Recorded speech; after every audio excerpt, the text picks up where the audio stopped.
एक बेघर भिखारी था। वह खाना इकट्ठा करता था। उसने यह ध्यान दिया, उसका खाना हर दिन गायब हो जाता है। खाना हर दिन एक चूहा खा जाता था।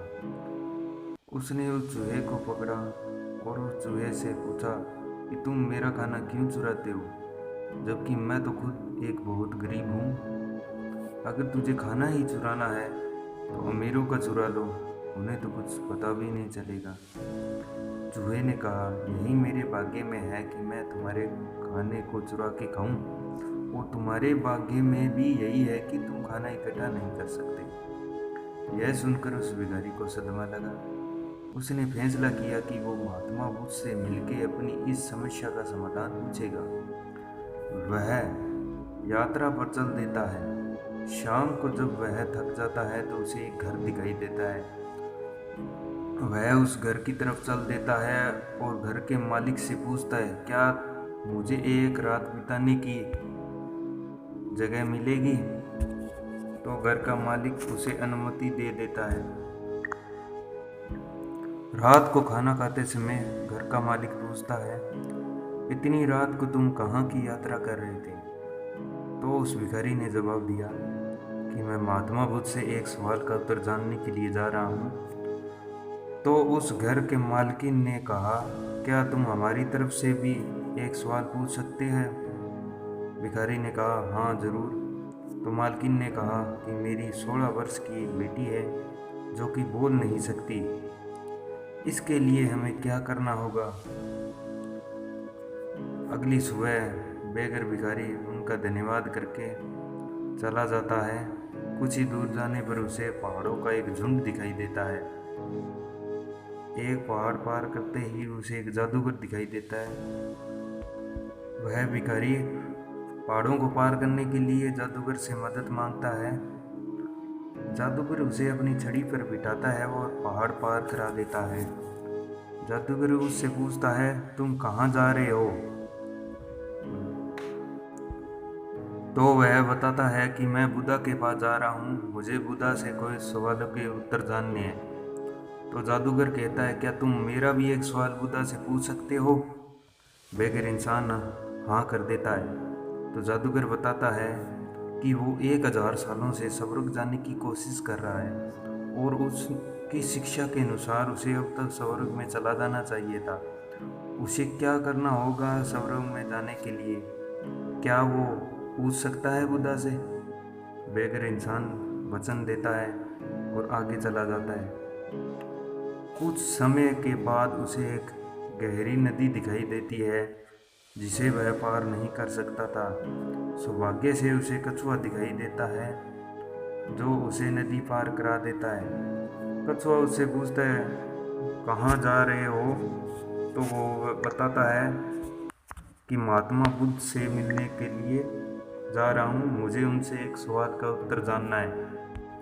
कछुआ कहता है कि क्या तुम मेरे लिए भी एक सवाल पूछोगे कि मैं पिछले 500 सालों से ड्रैगन बनने की कोशिश कर रहा हूँ पर अभी तक बन नहीं पाया।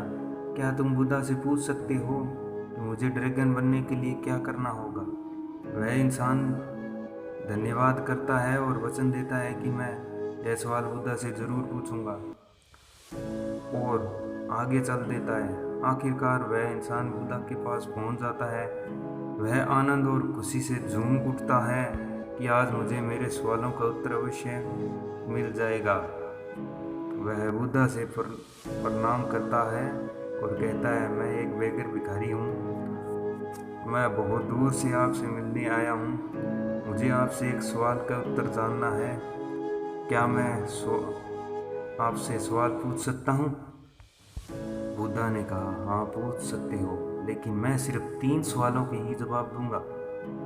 उसने बुद्धा से कहा, लेकिन मेरे पास तो 4 सवाल हैं। बुद्धा ने कोई उत्तर नहीं दिया और वो अपने ध्यान में ही बैठे रहे। तो वह बेघर इंसान सोता है। बेचारा कछुआ जो 500 सालों से ड्रैगन बनने की आस में लगाए बैठा है, फिर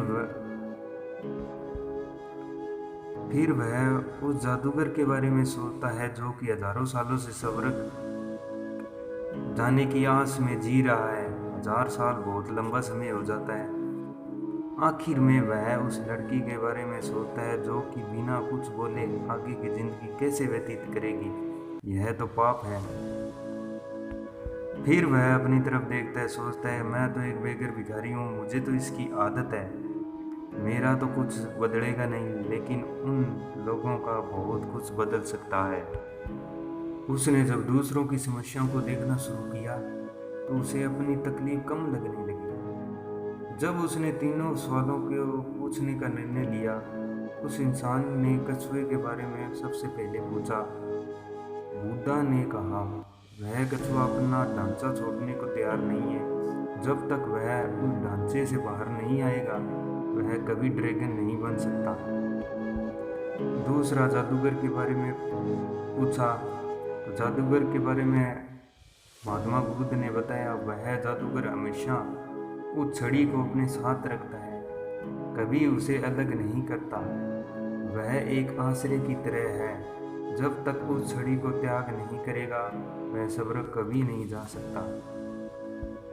आखिर में उस लड़की के बारे में पूछने पर बुद्धा ने कहा कि वह लड़की जरूर बोल पाएगी जब वह अपने हमसफर से मिलेगी। तीनों प्रश्नों के उत्तर पाकर वह महात्मा बुद्ध को प्रणाम करता है और वहां से खुशी खुशी चल देता है। पहले वह उस कछुए से मिलता है और कहता है, तुम्हें बस अपना ढांचा निकालना पड़ेगा और तुम ड्रैगन बन पाओगे। वह अपना ढांचा निकालता है, उसमें से हीरे निकलते हैं जो कि गहरे समुद्र में मिलते हैं। हीरे वह उस इंसान को दे देता है। धन्यवाद करते हुए कछुआ ड्रैगन बन के वहां से उठ जाता है। दूसरा जादूगर को मिलने पर वह बताता है कि वह अपनी छड़ी का त्याग करेगा तो ही स्वर्ग जा पाएगा।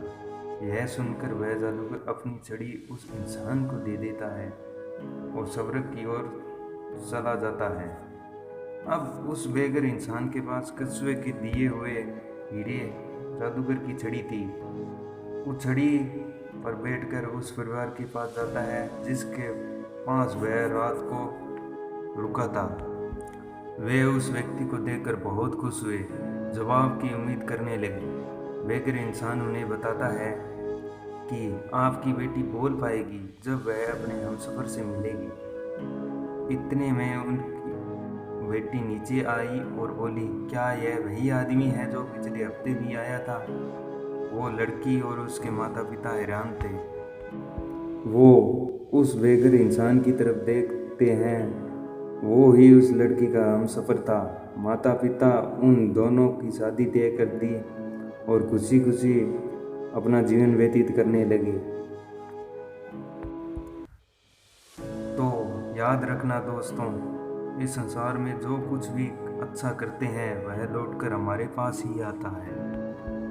वीडियो अगर अच्छी लगे तो लाइक करें, चैनल को सब्सक्राइब करें। मिलते हैं दोस्तों।